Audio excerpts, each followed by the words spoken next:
यह देखकर उसकी बड़ी बेटी रेणु ने एक बर्तन लाया और उसके नीचे रख दिया, लेकिन इस बार बारिश किसी बच्चे की तरह हो गई थी। वह बरसती जा रही थी।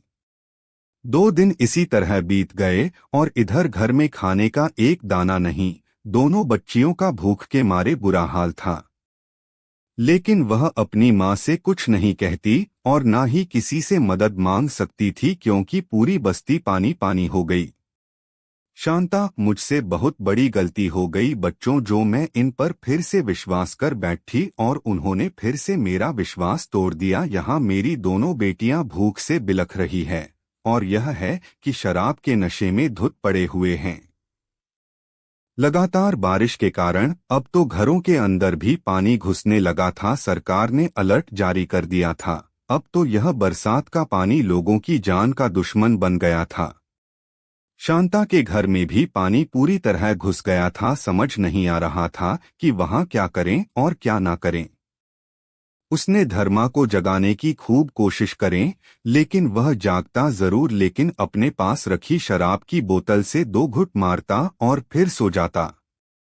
इस बीच पानी का स्तर लगातार बढ़ते ही जा रहा था। अब उसकी दोनों बच्चे रेणु और मुन्नी को डर लगने लगा था। पूरी बस्ती से बचाओ बचाओ की आवाज आ रही थी। रेणु, क्या हम लोग इस पानी में डूब के मर जाएंगे? मुन्नी, हाँ माँ, क्या हम लोग मर जाएंगे? अपने दोनों बच्चों की बात सुनकर शांता को रोना आ रहा था, लेकिन यह वक्त रोने का नहीं था। हिम्मत से काम लेकर सबकी जान बचाने का था। शांता, कुछ नहीं होगा बेटा, कुछ नहीं होगा। थोड़ी देर में बारिश रुक जाएगा और सब ठीक हो जाएगा।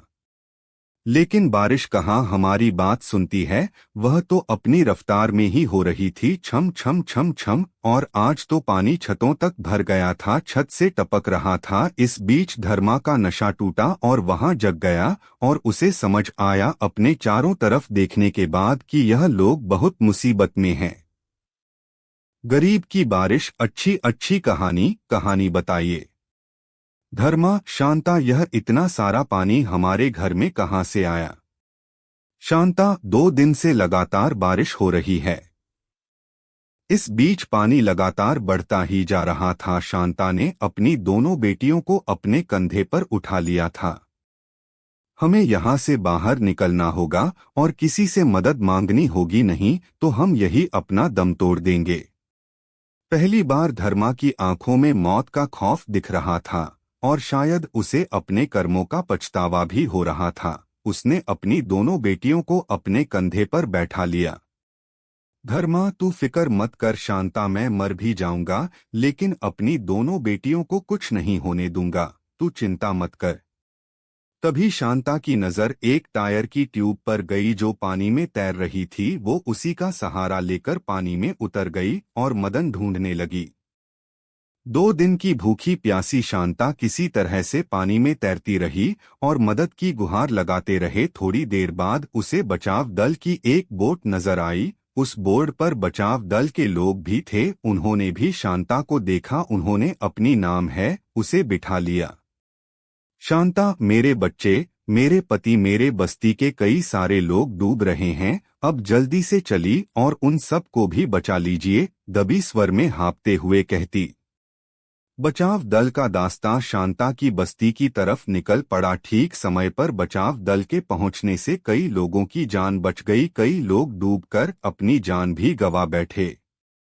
बचाव दल उन सभी को लेकर शरणार्थी शिविर में आ पहुंचे। वहां उन सबको भोजन दिया गया, सूखे कपड़े और रहने के लिए छत दी गई। पहली बार धर्मा को भी भूख का एहसास हो रहा था। इस बार की बारिश उसके लिए बहुत बड़ा सबक ले आई थी और शांता के परिवार के लिए बहुत समय के दुख के बाद एक सुख का एहसास भी। इस घटना के बाद धर्मा ने शराब छोड़ दी और वह दोनों मिलकर पाव भाजी का ठेला लगाने लगे और खुशी खुशी रहते हैं।